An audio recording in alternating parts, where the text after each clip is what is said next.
Bonjour, dans cette vidéo, je vais vous parler de ce qu'est une aventure difficile. C'est un terme assez ambigu, dans la mesure où il est d'un côté bête et méchant, et de l'autre assez vague. C'est bête et méchant parce que dans un jeu de rôle, pour mettre de la difficulté, il suffit de prendre le système de jeu, ses valeurs, et de les augmenter. Par exemple, les points de vie des ennemis, les dégâts qu'ils infligent, ou encore la difficulté des tests à accomplir par les joueurs. Et voilà, vous avez rajouté 2 zéros à une valeur de votre jeu et ça y est, ça devient super compliqué à surmonter. Ça, c'est la difficulté technique. C'est l'élément le plus facile à modifier. Mais ce n'est que la partie émergée de l'iceberg. Dans un loisir interactif comme le jeu de rôle, la réussite des joueurs dépend principalement de leur capacité à prendre des bonnes décisions au meilleur moment. Nous allons appeler ça la difficulté narrative. Cette difficulté apparaît dans les situations où les joueurs doivent adopter une tactique en combat, réfléchir pour résoudre une enquête, ou encore trouver les bons mots dans une scène de dialogue. Bref, quasiment tout le temps. La difficulté narrative n'est pas quantifiable, mais elle est soumise à des influences. D'une part, le bon sens des joueurs. S'ils se mettent à insulter le roi qui leur donne une mission, ça va mal se passer. Et d'autre part, la manière avec laquelle le meneur de jeu leur donne des indications pour les pousser à agir.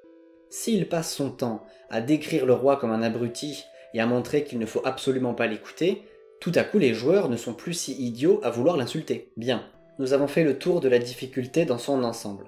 Une difficulté liée au système de jeu s'il y en a un, et une difficulté liée à l'interaction entre les joueurs et l'aventure. Maintenant, question. Ça sert à quoi la difficulté en jeu de rôle? Non, parce qu'il n'y a pas besoin que la partie soit spécifiquement difficile pour être agréable. Alors, quoi? Qu'est-ce que ça cache? Quel est le véritable objectif derrière? Si vous l'avez, vous tenez le cœur des intrigues haletantes. Ce sont les enjeux. Que ce soit pour raconter une histoire ou simplement enchaîner les donjons, les enjeux sont une profonde source de motivation. Sans eux, c'est très difficile de faire une aventure. La difficulté, c'est un outil qui va illustrer vos enjeux. Sa mission est de favoriser l'implication dans l'univers et d'apporter un puissant sentiment de victoire si le défi est relevé.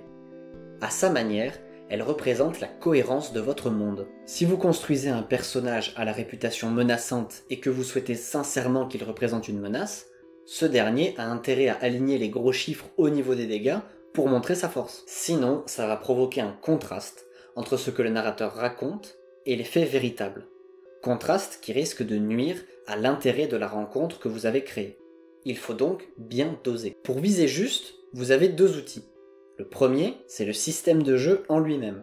S'il possède des échelles de valeur, elles peuvent vous servir de repères pour fabriquer vos épreuves et vos personnages. Dans le meilleur des cas, vous trouverez même des guides qui vous disent clairement que les tests ou les monstres ont été spécialement conçus pour des équipes de 4 joueurs de niveau X.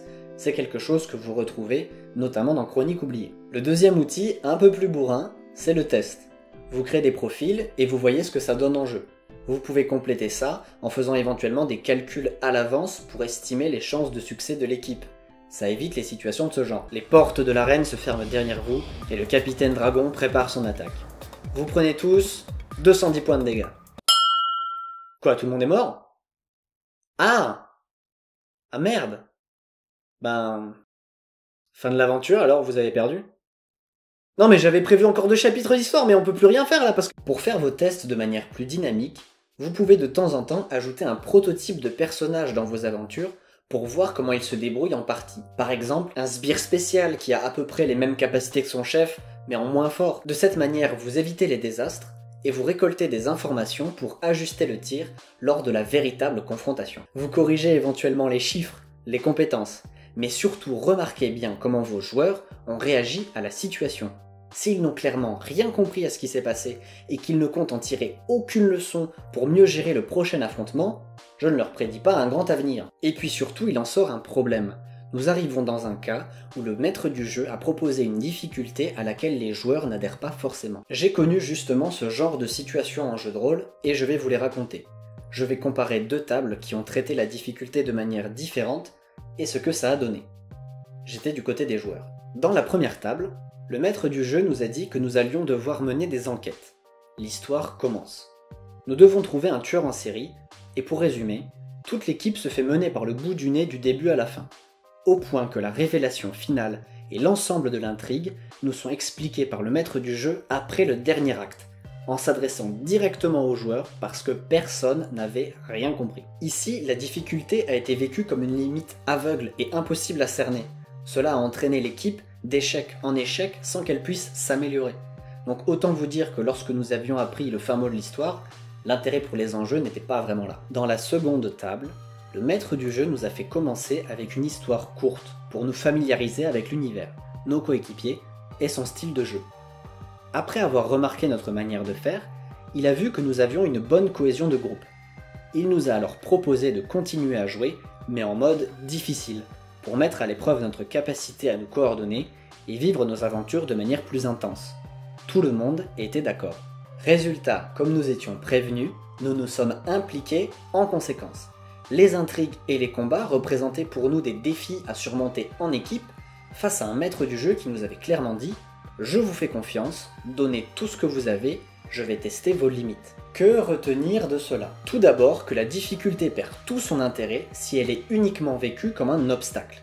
Ce n'est ni un mur ni une punition, c'est un atout pour rythmer vos parties. Ensuite, les maîtres du jeu doivent prendre garde à ce que la difficulté qu'ils instaurent ne se retourne pas contre eux. Leur défi pour eux, c'est de réussir à transmettre correctement leur univers, ses objectifs et les moyens donnés aux joueurs pour les remporter. Il faut donc que cela soit limpide dans leur tête s'ils veulent guider leurs joueurs tout au long de l'aventure et leur proposer des défis adaptés. Et si justement vous avez des problèmes de clarté pour construire vos histoires, il y a une vidéo rien que pour vous qui va apparaître par là.